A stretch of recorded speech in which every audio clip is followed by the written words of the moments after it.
Mr. Speaker, the Chancellor says that a no-deal Brexit would cause a £90 billion hit to the public finances. The former Foreign Secretary says concerns about no deal are confected hysteria.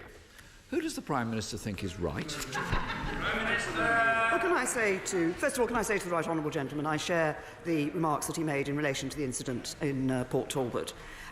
Secondly, can I say to him the figure that was quoted was actually publicly available at the time. It was a figure that appeared in the government's economic analysis in relation to these matters. But can I also say to the Right Honourable Gentleman that if he is worried about no deal, I have done everything I can to ensure we leave the EU with a deal.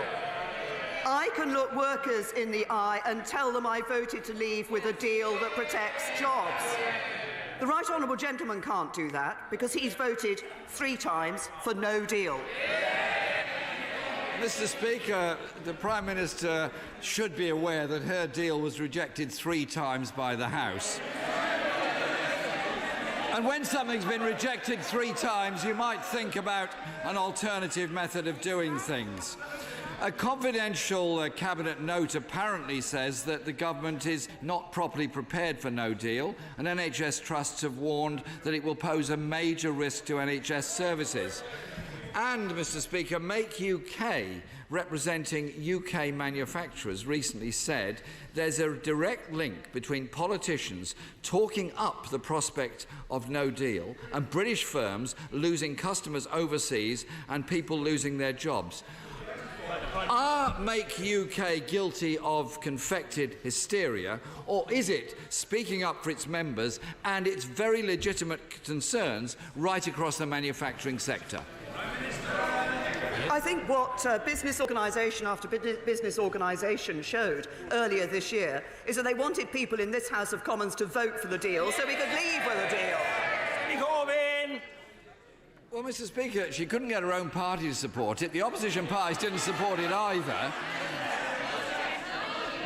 And, Mr. Speaker, as the danger of no deal ever looms, JLR, Ford, Nissan, Toyota and BMW have all said that no deal would threaten their continued presence in the UK.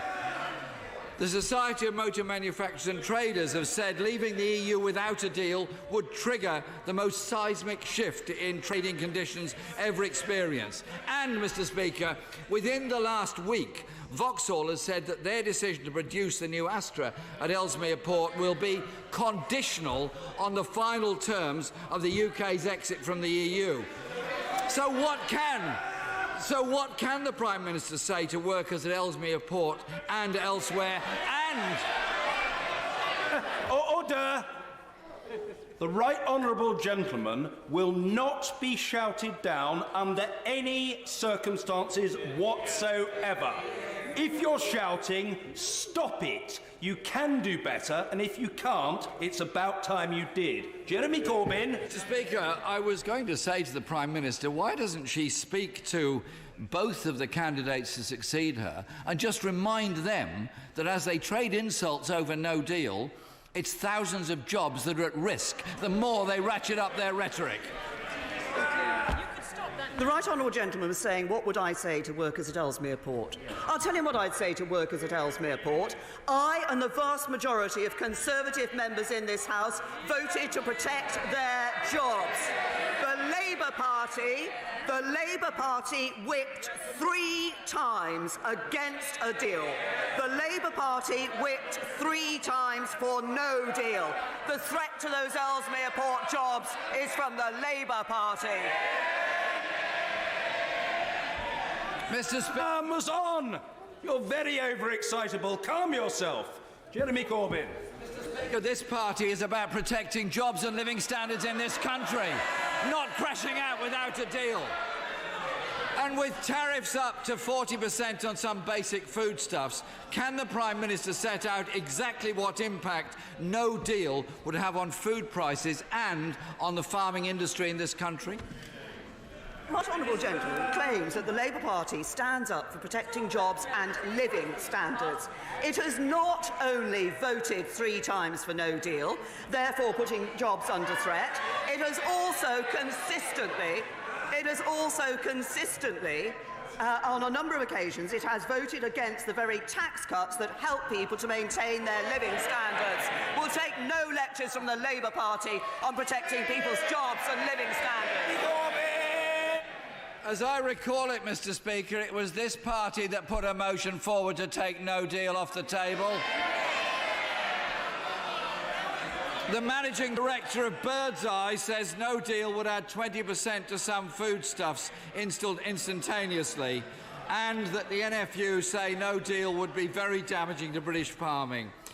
Both of the candidates that succeed her have claimed they will renegotiate the backstop.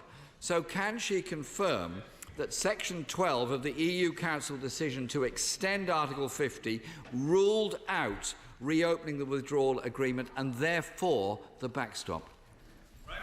I don't think I need to tell the right honourable gentleman what was in the Council conclusions. Those are clear, and I've made those clear in this, at this dispatch box in this House. But the right honourable gentleman stands up and says it was the Labour Party that put a motion to abandon no deal, to take it off the table, through into this House. The trouble is, when it came to the votes that mattered, when it came to the votes that would actually have an impact on stopping no deal, the Labour Party whipped against them. Absolutely typical of the right honourable gentleman, all mouth and trousers. We made it very clear, Mr. Speaker, made it very clear what the danger of no deal is, and we will do everything to prevent a no deal exit because we know the damage it will do to jobs and living standards in this country. Mr. Speaker, this government has comprehensively failed on Brexit. Jobs at risk, inward investment has fallen off a cliff, and manufacturing at a 6-year low. No deal threatens to crash the economy. The government itself says no deal would cut growth by 10%.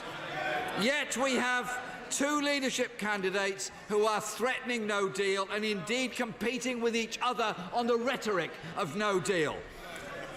This government, Mr. Speaker, is now an irrelevance. The two candidates to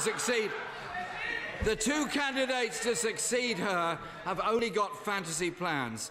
Since she and her successors have no answers, doesn't the Prime Minister accept the best thing to do would be to go back to the people and let them decide which way we go?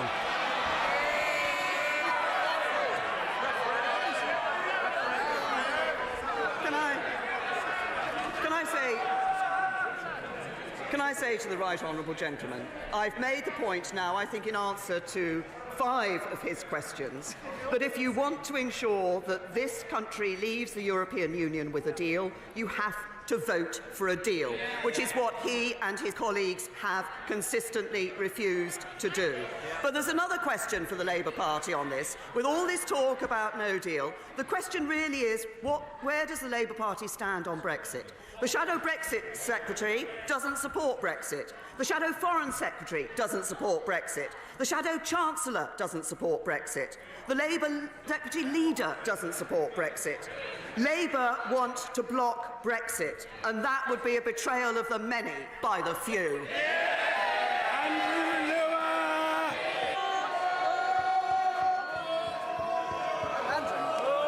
Thank you, Mr. Speaker.